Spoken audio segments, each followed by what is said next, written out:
설명절 잘 보내셨지요?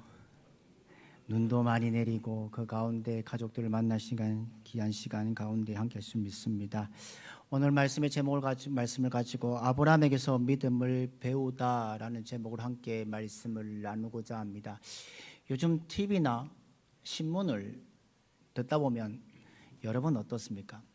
나도 모르게 답답해지고 한숨이 나는 경험들을 하시지는 않으십니까?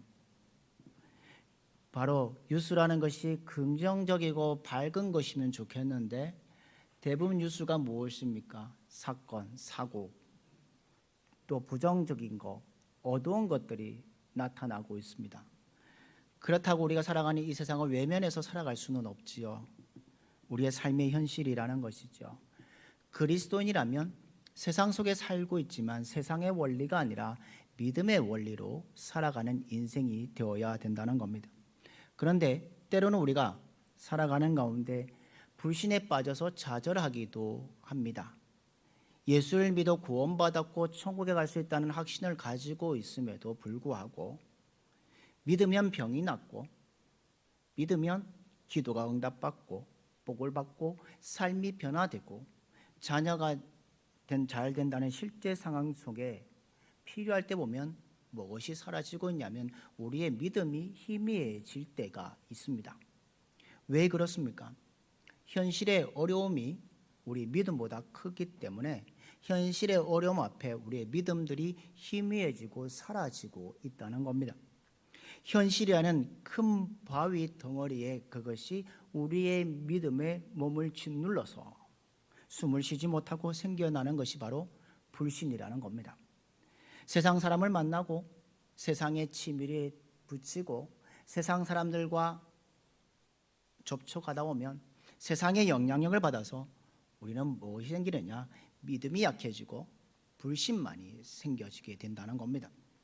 그러면 하나님의 사람들은 이 암담한 세상을 어떻게 대처하며 살아가야 할까요? 오늘 본문에 나오는 믿음의 사람 아브라함을 통해서 그 사람이 어떤 사람이었는지를 함께 보고자 합니다. 아브라함은요, 우리 세상 사람들과 우리와 같이 완벽한 사람은 아니었습니다. 아브라함도 다른 사람들과 같이 결점도 많고 실수도 많은 사람이었습니다. 아브라함은 자신의 목숨 때문에 비열하게 창세기 12장과 창세기 20장에 보면 자기 아내를 누이라고 속이고 있습니다. 그리고 바로 왕에게 아내를 빼앗기는 사건도 나옵니다. 그뿐만 아니라 자녀 문제로 아내 사라와 갈등하는 경우들도 생겼습니다. 창세기 16장에 사라의 종이었던 하갈이 잉태했을 때, 이스마엘 잉태했을 때에 그걸 통해서 아브라함과 사라가 다투는 사건이 나옵니다. 그뿐만 아니라 창세기 21장에 보면요, 이삭이 태어나서 이삭이 자랐을 때에 이스마엘이 조롱하고 비웃는 것을 통해서 또 아브라함에게 찾아가서 이 아이를 쫓아내라고 했습니다. 그런 갈등과 삶 속에 살아갔던 것이 아브라함입니다. 그뿐만 아니라 조카 롯과 경제적인 문제로 다투고 헤어지는 사건도 우리는 창세기 13장에서 볼 수 있습니다. 아브라함은 우리가 살아가는 인생 가운데 문제를 겪고 있지만 그 문제 가운데 승리할 수 있었던 것은 무엇이냐? 믿음으로 그것을 이겨냈다는 겁니다. 오늘 아브라함에서 배우는 믿음이 무엇일까? 우리가 어떻게 하면 믿음의 조상인 아브라함을 통해서 우리는 어떤 믿음을 배울 수 있는지를 오늘 말씀 통해서 함께 은혜를 나누고자 합니다. 그렇다면 아브라함의 믿음의 특성은 무엇이었을까요? 첫 번째는 이것입니다. 같이 한번 읽겠습니다. 같이 읽겠습니다. 시작. 말씀을 따라가는 믿음입니다.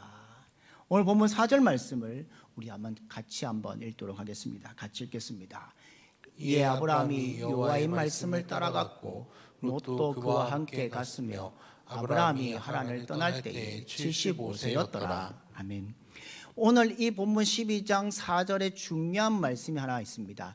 여호와의 말씀을 따라갔고 라는 말씀입니다. 아브라함은요, 여호와 하나님을 쫓아간 것이 아니라 여호와 하나님의 말씀을 쫓아간 인생이었다는 겁니다. 그건 바로 아브라함의 신앙은 누구 중심의 신앙이냐면 말씀 중심의 신앙인이었다는 겁니다. 믿음으로 사는 자의 눈에 한번 보십시오. 눈에 보이지 않는 것도 있고요, 귀에 들리지 않는 것도 있습니다. 손에 잡힌 것도 없어도 하나님 말씀이면 족한 인생을 살아갈 수 있다는 겁니다. 쫓아간다는 말은 무엇이냐? 말씀에 내 운명과 모든 것을 맡긴다는 겁니다. 그러면 이 아브라함 무엇 때문에 하나님 말씀을 따라 쫓아간 인생이 되었을까요? 오늘 본문 2절과 3절 속에 말씀하고 있습니다.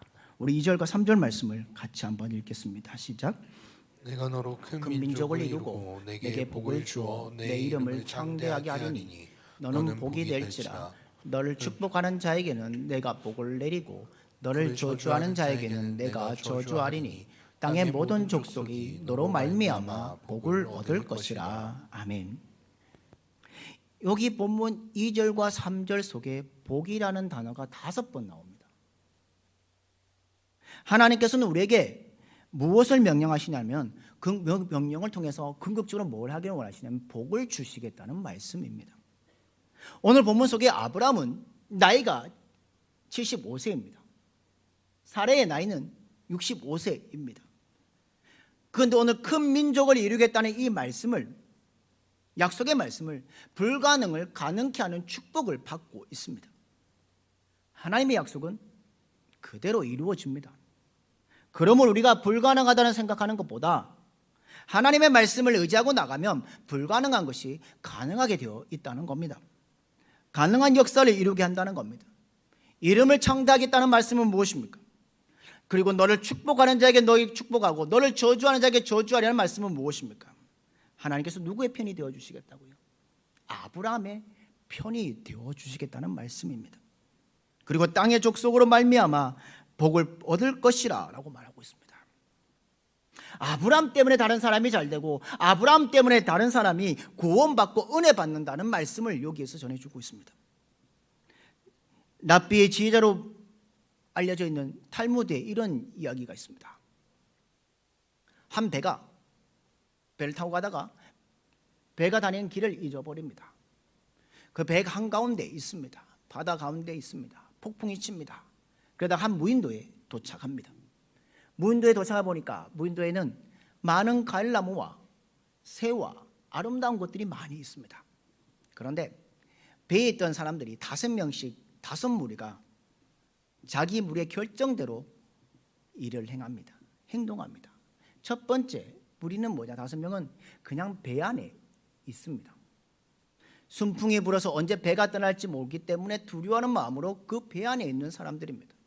두 번째 무리는 재빨리 섬에 올라가서 열매를 먹고 다시 배로 돌아오는 사람입니다. 세 번째 무리는요, 섬에 올라가서는 너무 오랫동안 지체했습니다. 그들은 혹시 배가 떠날지 모른다는 소리 때문에 서둘러 오다가 발을 삐기도 하고 소지품을 잃어버리기도 하는 무리입니다. 네 번째 무리는 순풍이 불어 선원들이 닷을 올릴까 벌써 보았지만 선장들이 자신들을 남기고 떠나지 않겠지 하고 마냥 섬에서 즐기는 사람들입니다. 배가 출발하자 할 때에 달려와서 배와 부딪히는 무리가 네 번째 무리입니다. 다섯 번째 무리는 너무 많이 먹고 배불러서 그냥 그 안에서 배를 놓친 가운데 영원히 그 가운데 살아가는 사람들이었다는 겁니다. 여기 인생의 첫 번째 무리는 어떤 사람들이냐? 살아가면서 쾌락을 전적으로 외면한 사람이고요. 두 번째 무리는 쾌락의 맛을 잠깐 보았지만 그보다 인생의 목표를 잃어버리지 않는 무리였습니다. 세 번째 무리는 지나칠 정도로 쾌락에 빠져들었지만 극적으로 그 유혹을 벗어나는 사람들의 모습입니다. 네 번째는 쾌락의 상처를 안고 살아가는 인생이고, 다섯 번째 무리는 그냥 허영만 안고 살아가는 사람들이었다는 겁니다. 달콤한 향기 속에 독이 들어있는 거 모르고 그 영원한 무인도에 거하는 사람들이었다는 겁니다. 사랑하는 성도 여러분, 선택과 그 결과는 우리에게 달려 있습니다. 중요한 건 어떤 선택을 하느냐, 올바른 선택을 하느냐, 그릇된 선택이 하느냐가 중요하다는 겁니다. 우리는 올바른 선택이 필요합니다. 성도들은 이 세상 가운데 살아갑니다. 세상의 물질과 부와 기와 공명을 따르지 말고 하나님 말씀을 선택하고 따라가며 쫓아가는 사람들이 되어야 합니다.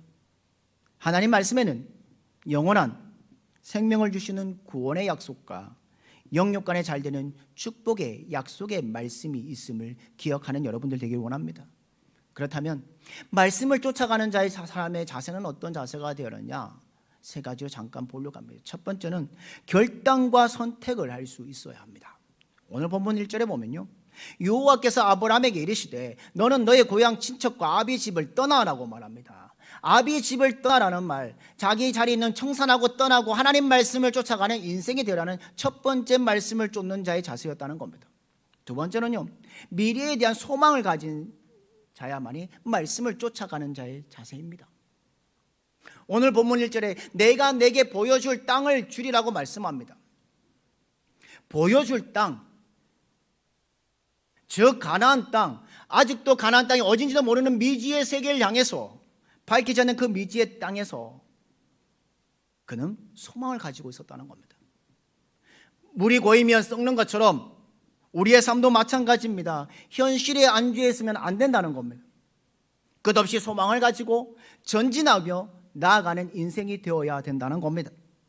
아브라함은 현실에 안주하지 않았습니다. 미래를 향해 나아갔다는 겁니다. 사랑하는 성도 여러분, 하나님의 말씀은 우리에게 소망을 주시는 말씀입니다. 하나님 말씀은 성도들에게 지금 안 되어도, 지금 무엇이 없어지라도, 지금 어려워도 하나님 말씀을 따라가는 쫓는 자에게는 미래가 있음을 기억하는 여러분들 되기를 주님의 이름으로 축복합니다. 우리는 어디에서 희망을 얻겠습니까? 하나님의 말씀은 우리에게 희망을 줍니다. 우리에게 꿈을 줍니다. 하나님 말씀을 통해 내일의 소망을 갖고 살아가는 믿음의 성도들이 되시기를 주님의 이름으로 축복합니다. 또한 말씀을 쫓아가는 자의 자세는 세 번째로 말씀에 절대 순종합니다. 아브라함은 갈 바를 알지 못하고 하나님의 지시에 따라 간 인생을 살았습니다. 하나님 말씀에 절대 순종했다는 겁니다. 사람들의 약속 한번 보십시오. 사람하고 약속하고 그 약속이 지켜집니까? 바뀔 때가 있습니다. 상황에 따라 바뀌고 약속이 지켜지지 않는 일들이 있습니다. 그러나 하나님의 약속은 바뀌지 않습니다. 하나님은 신실하신 분이십니다. 하나님은 약속하신 바를 지키고 이루시는 분이십니다. 우리는 그것을 성경을 통해 확인하고 있습니다. 그렇기 때문에 우리는 하나님을 믿는 것이고 약속을 기다리는 것입니다. 약속하신 말씀을 반드시 이루실 그 하나님 때문에 우리는 그 말씀에 뭘 해야 되느냐? 절대 순종하며 나아가야 된다는 겁니다. 시편의 기자는 시편 119편에 하나님의 말씀은 송이꿀보다 더 달다고 말했습니다. 말씀을 아는 자의 고백이었다는 겁니다. 말씀을 쫓아가는 일은 힘든 일이 아니라 기쁘고 즐겁고 복된 일입니다. 하나님 말씀대로 살면 반드시 잘 되는 역사가 일어나는 인생이 된다는 겁니다. 사랑하는 믿음의 성도 여러분, 이번 한 달 그리고 우리의 주어진 이번 한 주간 우리의 남은 인생을 살아가면서 아브라함이 말씀을 따라가 믿음의 삶을 살았던 것처럼 우리도 말씀에 절대 순종하며 말씀 가운데 거함을 통해 믿음의 축복을 받는 여러분들의 삶이 되기를 주님의 이름으로 축복합니다. 두 번째는요, 어떤 믿음이었느냐? 같이 한번 읽겠습니다. 같이 읽겠습니다. 시작. 마다 예배를 드리는 믿음입니다. 오늘 본문 7절 말씀을 한번 보십시오. 우리 7절 말씀을 같이 한번 읽겠습니다. 시작. 여호와께서 아브라함에게 나타나 이르시되 내가 이 땅을 내 자손에게 주리라 하신지라. 자기가 나타나신 여호와께 그가 그곳에 제단을 쌓고 8절에도 보면 여호와께 제단을 쌓고 라고 되어 있습니다. 그뿐만 아니라 창세기 13장에 보면요, 롯과 헤어진 후에 남방으로 내려갔을 때에 또 어떤 행동을 하고 있느냐? 창세기 13장 18절에도 이렇게 되어 있습니다. 우리 창세기 13장 18절 말씀도 같이 읽겠습니다. 시작. 이에 아브라함이 장막을 옮겨 헤브론에 있는 마므레 상수리 숲에 이르러 거주하여 거기서 여호와를 위하여 단을 쌓았더라. 아멘. 아브라함은 하나님을 공격하면서 감사하는 뜻으로 뭐 했느냐? 가는 곳마다 뭐 했냐면 제단을 쌓았다는 겁니다. 아브라함의 신앙, 하나님을 공경하는 첫 번째 신앙은 뭐냐? 예배하는 신앙이었다는 겁니다. 오늘 본문 7절에 제단을 쌓고, 이 말은 히브리 원어로 보면 죽음의 장소라고 되어 있습니다. 여러분, 구약의 제사는 무엇입니까? 피를 흘려 드리는 제사입니다. 그렇기 때문에 제단을 쌓는다는 것, 희생의 양과 희생의 소와 그때 희생을 따라오게 되어 있다는 겁니다. 즉 양이나 소나 염소를 잡아 죽여서 그 피와 고기로 하나님께 드리는 제사가 바로 구약의 제사였습니다. 그래서 구약에서의 희생은 그리스도의 속죄의 보혈을 예표합니다. 아브라함이 이것을 구체적으로 깨닫지 못했지만 예수님이 이 땅에 오셔서 십자가에 피 흘려 죽으심으로 죄와 사망에 갇혀있는 우리들에게 구원해 주실 것을 미리 바라보면서 하나님께 제사를 드렸다는 겁니다. 우리도 오늘 이 예배드리는 일이 제단을 쌓는 건 일입니다. 오늘날 예배에서 우리는 희생의 제물이 필요하지 않습니다. 왜 필요하지 않습니까? 예수님께서 단번에 희생의 제물로 우리의 모든 것을 해 주셨기 때문입니다. 그러나 우리는 기억해야 합니다. 예배는 하나님께 나아가는 것입니다. 우리가 참된 예배를 드린 자는 것은 무엇이냐? 하나님 보좌 앞에, 하나님 있는 곳에 좀 더 가까이 나아가는 것이 바로 예배라는 겁니다. 하나님이 긍휼하심을 받고 때를 따라 돕는 은혜가 있는 하나님의 보좌 앞에 나아가라고 히브리서 기자는 말합니다. 사랑하는 성도 여러분, 오늘도 이 자리에 나온 여러분, 하나님 보좌 앞에 좀 더 가까이 나아감을 통해 예배의 삶을 드리는 여러분들 되기를 주님의 이름으로 축복합니다. 여러분, 예배의 대상은 누구입니까? 하나님입니다. 예배는 거룩하고 존귀하신 하나님 앞에 나아가는 겁니다. 우리가 이 사실을 인식한다면 예배하는 태도가 달라질 것입니다. 교회에 보십시오. 교회에 해야 할 일들이 많이 있습니다. 봉사하는 일도 있고요, 교육하는 일도 있고요, 교제하는 것도 있고요, 전도하는 것도 있고 구제하는 것도 있지만 먼저 해야 할 것은 하나님을 향한 예배가 살아 있어야 합니다. 교회가 해야 할 가장 중요한 일은 예배를 드리는 일입니다. 성도들은 무엇보다도 예배를 가장 중요시해야 합니다. 예배를 통해 하나님께 찬양하고 하나님께 감사하고 하나님께 영광 돌리며 그 은혜를 받는 곳이 바로 예배의 자리라는 겁니다. 예배에서 은혜 받지 못한 사람은 세상을 이길 수 없습니다. 은혜를 받아야 세상의 습관을 끊어버립니다. 은혜를 받아야 세상의 방법들이 사라지고 오직 하나님을 향한 삶으로 살아갈 수 있다는 겁니다. 은혜를 받아야 지속적으로 헌신하고 봉사할 수 있습니다. 결국 우리 성도들이 이 세상에 어떻게 살아가느냐, 승리하느냐, 승리하지 못한다는 것은 예배에서 은혜를 받았느냐, 받지 못했느냐는 겁니다. 사랑하는 믿음의 성도 여러분, 이 예배 가운데 하나님의 은혜를 받고 살아가는 여러분들의 삶이 되기를 주님의 이름으로 축복합니다. 옛날에 소양강댐을요 건축할 때요 7년 동안 물을 가둬두었다고 합니다. 그리고 7년 동안 물을 받은 후에 다시 쏟아내기 시작했다는 겁니다.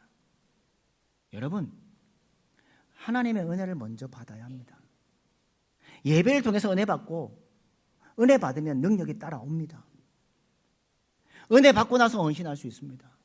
은혜 받아야만이 시험과 환난에서 이길 수 있다는 겁니다. 은혜 받는 자에게는 위기도 강하게 될 수 있다는 겁니다. 사랑하는 성도 여러분, 여러분의 신앙생활의 중심이 예배가 되기를 주님의 이름으로 축복합니다. 두세 사람이 내 이름으로 모인 곳에 내가 너와 함께 있으라고 하신 주님의 말씀처럼 하나님께서는 예배를 통해 우리 가운데 임재하십니다. 이 자리에 하나님께서는 하나님의 임재가 있습니다. 오늘도 이 예배 시간 가운데 하나님의 임재를 날마다 경험하는 여러분들의 삶이 되기를 주님의 이름으로 축복합니다. 아브라함같이 예배 중심의 신앙생활이 이루어지고 하나님께 예배드리는 일이 두렵고 괴로운 일이 아니라 기쁘고 즐거운 성도의 특권임을 기억하며 예배의 삶을, 믿음의 길을 걸어가는 여러분들의 삶이 되기를 주님의 이름으로 축복합니다. 마지막으로 볼 것은 뭐라고 어떤 믿음인지 함께 보겠습니다. 같이 읽겠습니다. 시작. 여호와의 이름을 부르는 부르는 믿음. 믿음. 오늘 본문 8절 한번 보십시오. 8절 말씀을 우리 한번 같이 읽겠습니다. 시작. 거기서 베델 동편 산으로 옮겨 장막을 치니 서쪽은 베델이요 동쪽은 아이라. 그가 그곳에서 여호와께 제단을 쌓고 여호와의 이름을 부르더니. 아멘. 여기에 여호와의 이름을 부른다, 이 말은 기도한다는 겁니다. 우리가 잘 아는 창세기 18장을 보십시오. 아브라함에게 3명의 천사가 찾아왔습니다. 그리고 아브라함은 그 세 천사를 대접합니다. 그 세 천사가 대접 후에 소돔 땅으로 갑니다. 그때 하나님이 소돔과 고모라를 멸망시킬 얘기를 아브라함에게 얘기합니다. 그때에 아브라함의 기도를 한번 보십시오. 소돔과 고모라가 적어도 조카 롯과 가족들, 친척들은 의인 50명이 될 줄로 아브라함은 착각했다는 겁니다. 여러분, 왜 착각했냐? 사랑하면 착각하게 되어 있다는 겁니다. 사랑하면 망각하게 되어 있다는 겁니다. 맹목하게 되어 있다는 겁니다. 여러분 연애하실 때 한번 보십시오. 사랑하면 어떠셨습니까? 눈이 멀고 눈에 뭐가 씌었는지 다 보이는 것이 다 좋게 생각되었습니다.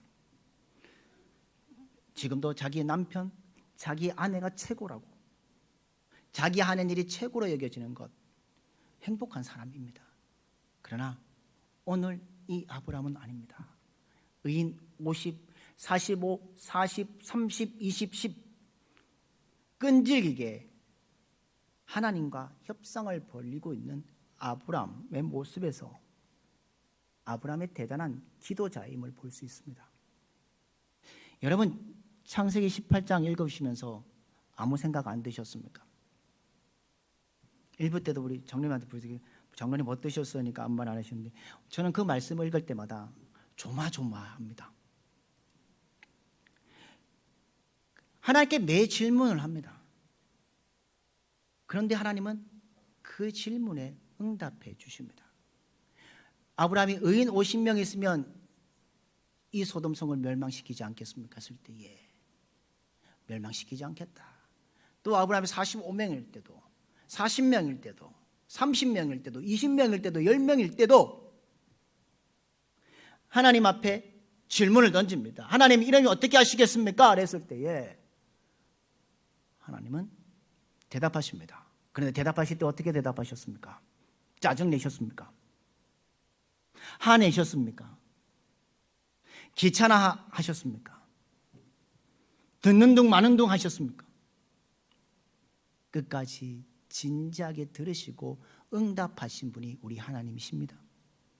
아브라함은 자신만을 위한 기도뿐만 아니라 다른 사람을 위해서 간절히 기도했던 성숙한 기도자의 사람이었다는 겁니다. 하나님은 그 하나님의 공의의 성품을 근거해서 아브라함은 기도했다는 겁니다. 하나님과 기도하면서, 하나님께 기도하면서 교만의 모습들이 아니라 겸손한 모습으로 하나님께 거슬리지 않게 그는 하나님 앞에 질문하고 기도했던 사람이 바로 아브라함입니다. 아브라함은 그 기도에 최선을 다했을 때에 그 아브라함의 중보 기도는 헛되지 않았습니다. 창세기 19장 29절에 보면 소돔과 고모라가 멸망했지만 롯이 구원을 받습니다. 그때 이렇게 말합니다. 하나님이 아브라함을 생각하사 롯을 그 엎으신 곳에서 내보내셨더라 라고 되어 있습니다. 최선을 다한 기도였다는 겁니다. 사랑하는 성도 여러분, 우리도 기도에 최선을 다해야 되지 않겠습니까? 경제적인 어려움이나 개인적인 문제가 생겼을 때에 우리의 수단과 방법과 지혜를 가지고 나아가면 누가 기뻐할까요? 마귀가 기뻐하고 하나님은 기뻐하지 않으십니다. 그러기에 우리는 어떤 어려움과 문제 앞에 기도해야 합니다. 질문을 한번 던져보겠습니다. 옆에 분에 가면 질문을 한번 던져보십시오.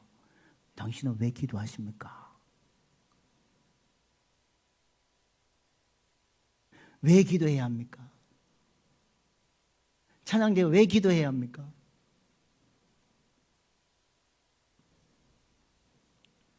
하나님은요, 우리가 기도할 때에 우리의 고통에 빠져 있는 삶 앞에 팔짱을 끼고 방관하지 않으시는 분이십니다. 우리가 어려움 앞에 있을 때에 팔짱 끼고 바라보는 사람이 아니라 그 기도하는 자를 통해서 하나님 그 모든 것을 뭐 하시는 분이시냐? 기도하는 사람에게 찾아오셔서 매듭을 풀어주십니다. 문제를 해결해 주시는 분이 우리 하나님이십니다. 그러므로 하나님 앞에 감사하며 간절히 하나님께 아뢰는 믿음의 성도들이 되시기를 주님의 이름으로 축복합니다. 사랑하는 성도 여러분, 중심을 잡는 게 중요하다고 말하지 않습니까? 저도 어릴 때 서커스를 많이 보러 갔는데 보면 외줄 타는 분들이 계시잖아요. 그 외줄 타는 분들 높은 데도 안 떨어지는 이유가 무엇입니까? 중심을 잡고 있기 때문이지요. 중심을 잡으면 높은 데서도 떨어지지 않습니다. 우리의 믿음의 신앙생활에도 중요한 것이 있습니다. 오늘 아브라함에게 준 믿음을 통해서 우리는 그 중심을 보아야 합니다. 말씀에 따라가는 중심이 되어야 합니다. 그리고 예배를 하는 중심이 되어야 합니다. 그리고 기도의 중심이 되어야 합니다. 그런 중심의 삶을 살아갈 때에 아브라함이 믿음의 조상의 축복을 받았던 것처럼 우리도 그 믿음을 가지고 우리의 신앙이 돈독해지고 아브라함같이 풍성한 은혜를 받을 수 있지 않겠습니까? 사랑하는 믿음의 성도 여러분, 오늘도 아브라함에게 배울 수 있는 이 믿음을 통해서 우리 믿음의 성도들 한 분 한 분 모두가 하나님의 주신 축복받는 믿음의 성도들이 되시기를 주님의 이름으로 축복합니다. 그리고 주님을 통해서 이 땅 가운데 우리의 인생이 끝나는 날까지 우리도 주님 앞에 섰을 때에 믿음의 길을 걸었습니다, 믿음의 승리의 길을 걸었습니다 고백하는 여러분들 되기를 주님의 이름으로 축복합니다. 날마다 말씀 가운데 거하시고 예배 가운데 거하시고 기도 가운데 거함을 통해 믿음의 자녀로 믿음의 축복들이 날마다 여러분의 삶 가운데 함께하기를 주님의 이름으로 축복합니다.